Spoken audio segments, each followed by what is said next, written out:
merasa perlu menyampaikan ini terkait dengan vaksin. Saudara mau vaksin atau tidak vaksin? Banyak orang berasumsi, berteologi bahwa vaksin itu ada kaitannya dengan antikristus. Mungkin saudara dengar informasi simpang siur di luar. Dan sampai hari ini mungkin saudara takut vaksin. Kenapa? Karena vaksin itu ada korelasi dan hubungannya dengan antikristus. Oke, saya mau jelaskan bahwa secara teologi nggak ada hubungan apa-apa, saudara. Vaksin tidak ada kaitannya dengan antikristus. Jadi kalau kesehatan saudara, kondisi tubuh saudara memungkinkan untuk vaksin, seharusnya vaksin. Jadi tidak ada tendensi apapun bahwa jangan vaksin. Bahwa di vaksin itu ada barcode. Di vaksin itu ada microchip. Vaksin tidak ada hubungan sama sekali dengan yang namanya antikristus. Atau barcode, atau chip. Coba kita merujuk kepada Alkitab. Alkitab berkata tanda itu ada pada tangan kita dan ada pada dahi kita. Gitu. Ya. Jadi yang dimasukkan, yang dimasukkan waktu divaksin itu bukan chip. Bukan chip, saudara. Jadi jangan mau dibodoh-bodohin. Iman kita bukan tergantung pada vaksin. Kita juga nggak beriman, dengar. Kita tidak beriman untuk masuk di dalam antikristus. Sekali lagi. Saudara dan saya, orang-orang yang percaya Yesus, yang lahir baru, yang terima Yesus sebagai Tuhan dan Juru Selamat pribadi, dengar ini. Kita tidak beriman untuk masuk mengalami masa antikristus.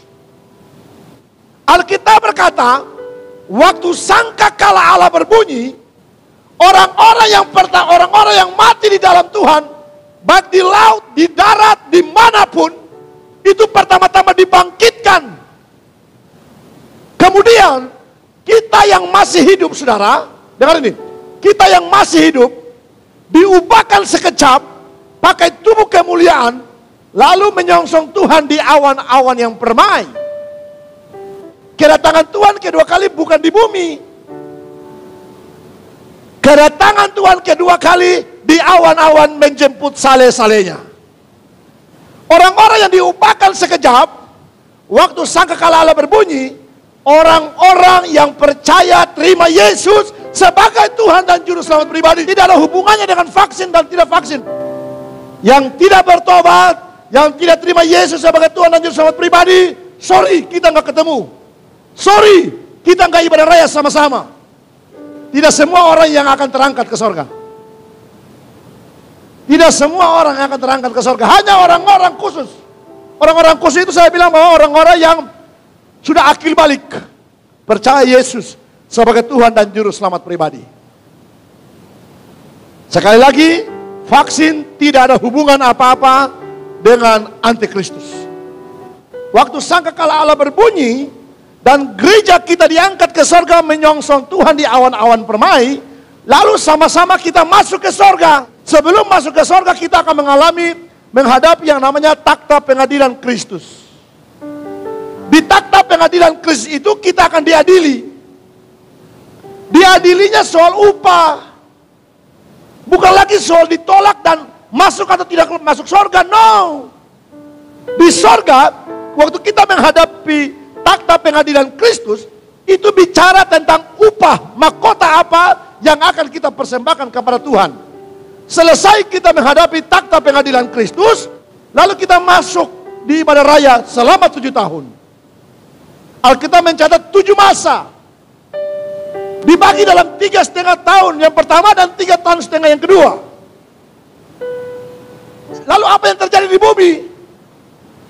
Waktu gereja naik terangkat di sorga, di 3,5 tahun pertama, antikristus akan menguasai. Dia akan kuasai semua penyatuan mata uang. Dia akan kuasai ekonomi, keamanan, semua teknologi. Dia akan kuasai semua. Di akhir daripada 3,5 tahun pertama, mau masuk ke 3,5 tahun kedua, dia akan proklamirkan dirinya, saya adalah Mesias. Itu, tokoh intelektualnya.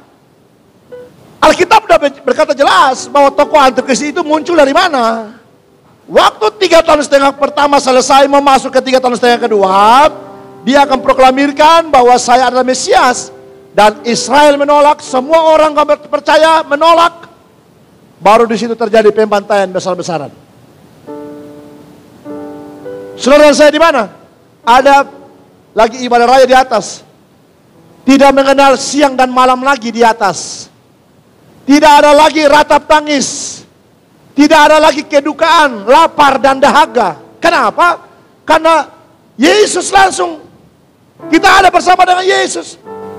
Jadi kalau ada orang-orang yang bertobat, pertahankan imannya, dan mati, dibunuh dalam masa antikristus itu, tunggu nanti mengalami kebangkitan kedua. Orang-orang yang mati, yang pertahankan imannya di antikristus, dengar ini, mereka tidak akan masuk dalam kerajaan 1000 tahun damai di bumi. Jadi waktu 7 tahun selesai, masa antikristus selesai di bumi, ya, lalu Yesus turun dengan saleh-salehnya dengan orang percaya memerintah di bumi selama 1000 tahun. Dengar ini, iblis diikat dan dirantai 1000 tahun lamanya. Tidak ada lagi batasan ruang, waktu, dan tempat. Kenapa? Karena kita pakai tubuh kemuliaan. Cuma kita tidak omnipresent. Kita nggak maha hadir. Yang maha hadir cuma Yesus.